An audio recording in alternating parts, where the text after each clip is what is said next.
Jamaica government planning to downgrade the body that investigates corruption. 7 persons shot at Mandeville market and more Haitians land in Jamaica. This is Undiluted News. Mikey Bones reporting. Another hurricane is gonna hit Florida. The first hurricane watch was posted this morning as Hurricane Milton is slated to touch down on Wednesday. Millions of people across the region prepares for life-threatening impact from Hurricane Milton, such as potential deadly storm surge, destructive winds, and flooding rain. Hurricane Milton continues to rapidly intensify while it makes its trek over the open waters of the Gulf of Mexico. As of the latest advisory from the National Hurricane Center, the NHC, it reached Category 3 strength with winds of 120 miles per hour, making it a major hurricane. There is an increased risk of life-threatening storm surge and damaging winds for portions of the west coast of Florida Peninsula beginning Tuesday night or early Wednesday.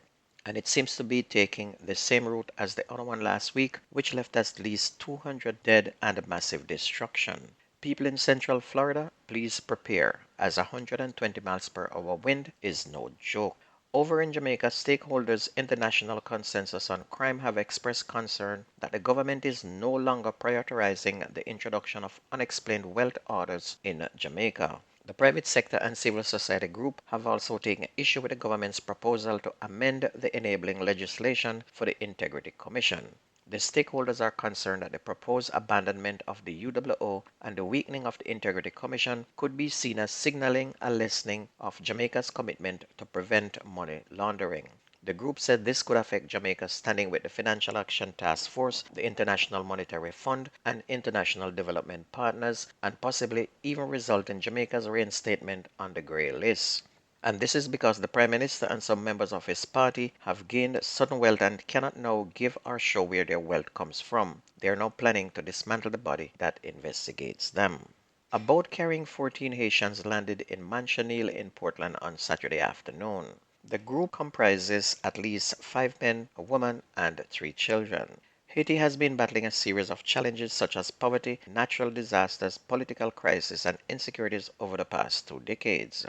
And there are frequent boats with Haitians fleeing gang violence and the economic strains turning up in Jamaica, and most of the time they are sent back by the government. Jamaica government cannot look after their own people, so it is hard for them to take on another country's problem.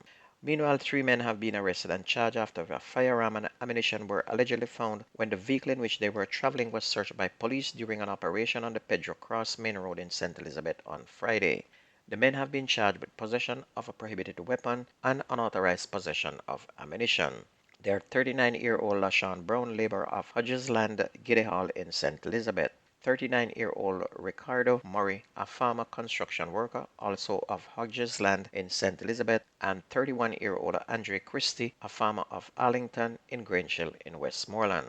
Reports from the police are that about 9:15 a team was conducting a roadblock operation on the Pedro Cross Mains Road when a blue Hyundai motor car with 3 men aboard was signaled to stop. The men reportedly disobeyed and were later intercepted by members of the police team.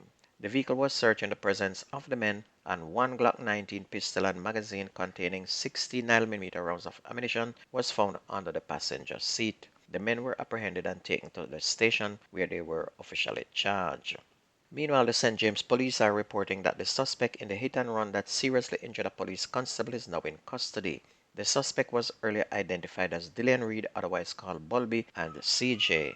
Reed surrendered to the police on Saturday in the presence of his attorney, authorities said. Police had earlier launched a manhunt for Reed following Friday's incident. And according to head of the St. James Police, Superintendent Aaron Samuels, the police were conducting a roadblock exercise on the Granville Main Road in the vicinity of St. John's when one constable signaled a white Toyota Probox to stop. The Probox slowed down and upon reaching close to the police officer, the driver sped up hitting the cop and sending him over a precipice.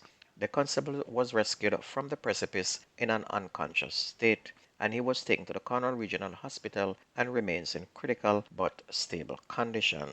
2 gunmen opened fire on a crowd of people about 10 a.m. at the side entrance of the Mandeville market, killing 2 persons and injuring 5 on Friday. In broad daylight in a market full of people, gunmen spot a man they wanted to kill and just open fire, not caring how many other persons were gonna be shot. The deceased has been identified as 30-year-old Melissa Merchant, a practical nurse of Warwick District, and Andre Bradford, otherwise called Prenge Boy, a resident of Royal Flat District. The other victims have been hospitalized. And investigators reported that Mr. Bradford was the target of the gunman and that the other victims were struck by stray bullets while he was being chased. The mid-morning shooting, which triggered chaos near the Mandeville town center, increased to 41 the number of people murdered in Manchester since the start of the year. And investigators have launched a manhunt for two suspects in connection with that attack. Still in Manchester, which used to be the most quiet parish, which have a multiple of returning upper middle class residents, a man was also shot in Porus on Saturday, bringing the death toll this year to 42. Relatives named the victim as Christopher Manning, 29-year-old, otherwise called Bulby. Preliminary reports are that sometime before 9 p.m., Manning was at a meat shop across from the Porus Market when he was attacked by gunmen, and his attackers reported open fire on him, hitting him multiple times. On to sports, we're going to start with Premier League. Mullines United pick up their first victory of the 2024-25 Neville Jamaica Premier League season with a comfortable 4-0 win over Chapelton Maroons at the Anthony Spalding Sports Complex on Sunday. Mullines led 1-0 going into the halftime break thanks to Javon Brown, and they would add three more goals to their tally in the second half, with Michael Graham netting twice and Taraj Andrews finding the back of the net late on. Mullines now have a win and two losses after three games, the same as Chapelton Maroons.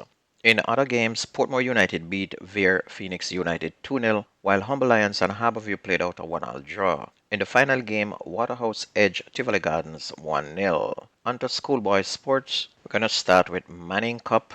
Eltham beat Dunoon Tech 2-0. Hydel were 8-0 winners over Arden. Calabar edged Stats 1-0. Vauxhall and Camperdown played to a 0-all draw. Haile Selassie beat Kingston Tech 5-0. Tivoli Gardens were 10-1 winners over Denham Town. Jamaica College beat Ascot 5-0. Excelsior ruthless in their game 15-0 against Pembroke Hall. St. George's were 5-0 winners over Holy Trinity, while Norman Manley were 3-1 winners over Papine. On to the Costa Cup, Rossies were 3-1 winners over Cambridge. Green Island were 2-1 winners over Anchovy. Froome Tech beat Knockalva 8-0. Central were 2-1 winners over Edwin Allen. Clarendon College was 7-0 winners over Claude Mackay. Cornwall College make it 8 from 8 with a 4-1 win over Irwin. Greenpond were 5-2 winners over Herbert Morrison. Malden was 4-1 winners over St. James. Godfrey Stewart winning their first game for the season was 1-0 winner over Grange Hill, while Mannings won 7 straight with a 6-0 thrashing of Little London. Cedric Titus were 13-0 winner over Mushet.